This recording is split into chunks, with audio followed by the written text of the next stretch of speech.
Okay, so for the 2015 question, we're being asked A, B, and C are points such that AB is parallel to the line with this equation y plus root 3x equals 0.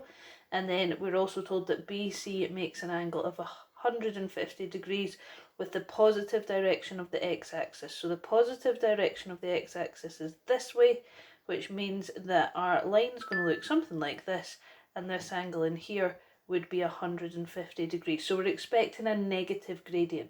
Okay, now we're asked to find if the points A, B, and C are collinear. If the points are collinear, then they've got the same, the gradient between A and B should be the same as the gradient between B and C, or the gradient between A and C. So what we're going to have to do is we're going to have to work out the gradient of this line from this concept, and the gradient of the line BC from this concept, and then determine whether or not they're the same.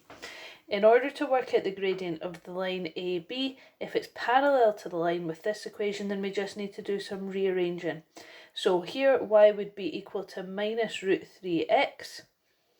Okay, so then it's hopefully quite clear for you there that the gradient of this line is negative root 3.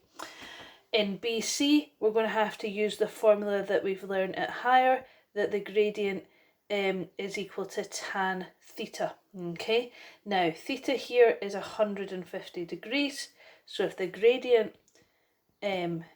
is tan theta, then we're using tan of 150 degrees, and you'll need to check whether or not that is equal to that. If the gradients are equal, then you can say that the points are collinear because they have the same gradient and a shared point B.